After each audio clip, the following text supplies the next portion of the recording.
وہ مذاق میں کہتے تھے نا کہ کب ہوگا، فرشتہ کب آئے گا، آپ کا اللہ کب آئے گا، تو قیامت کی نشانیاں. تو نبی علیہ السلام نے فرمایا تم بھی انتظار کرو، ہم بھی انتظار کرتے ہیں. حضرت حذیفہ بن اسید غفاری رضی اللہ تعالیٰ عنہ کہتے ہیں نبی علیہ السلام ہمارے پاس تشریف لائے، ہم اس وقت آپس میں گفتگو کر رہے تھے.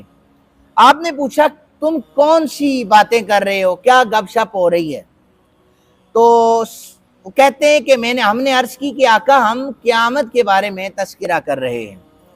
آپ نے فرمایا قیامت اس وقت تک قائم نہیں ہوگی جب تک تم مجھ سے پہلے 10 نشانیوں کو نہ دیکھ لو.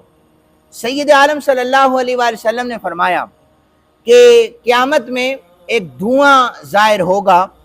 پھر اس کے بعد فرمایا کہ دجال کا آنا، دابت الارض کا، اور مغرب سے سورج کا طلوع ہونا، حضرت عیسیٰ علیہ السلام کا نزول، یاجوج ماجوج کا نکلنا، اور 3 بار نبی علیہ السلام نے زمین کے دھنسنے کا ذکر کیا.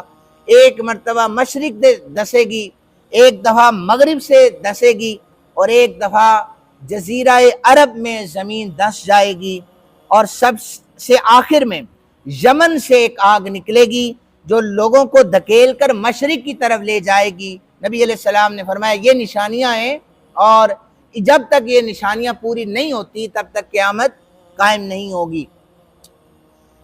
اس حدیث مبارکہ میں جو میں نے ابھی پڑھی ہے اس میں دھوئیں کا ذکر ہے. ابن مسعود رضی اللہ تعالیٰ عنہ، عبداللہ بن مسعود مفسر صحابہ ہیں، صحابہ میں سے، کہتے ہیں کہ جو دھواں ہے نا، قیامت کے قریب زمین اور آسمان کے درمیان دھواں قائم ہو جائے گا، کفار کا دم گھٹنے لگ جائے گا، اور جو مومن ہوں گے انہیں صرف اس دھوئیں سے زکام ہو جائے گا، فلو ہو جائے گا مومن کو، کفار کا دم گھٹے گا.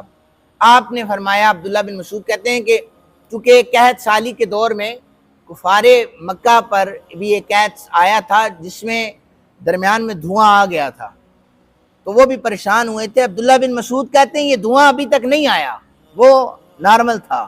یہ جو قیامت سے پہلے آئے گا یہ 40 دن تک اسی طرح دھواں برقرار رہے گا، کفار کا دم گھٹنے لگ جائے گا.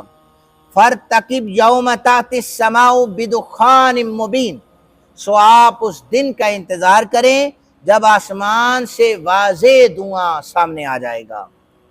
پھر فرمایا دابت الارض کے بارے میں لوگ اس کی کئی نشانیاں بیان کرتے ہیں، لیکن یہ اتھینٹک بات ہے، یہی آخری فیصلہ جسے کہتے ہیں وہ یہ ہے کہ اس کی شکل کے بارے میں کسی کو نہیں پتا، نہ حدیث پاک میں آیا ہے نہ قرآن پاک میں آیا ہے دابت الارض کی شکل، یہ یاد رکھیے. اہل تفسیر نے لکھا ہے کہ بس ایک مخلوق ہوگی، بڑی مخلوقات میں سے ایک مخلوق ہوگی جو صفا پہاڑ کو پھاڑ کر نکل آئے گی.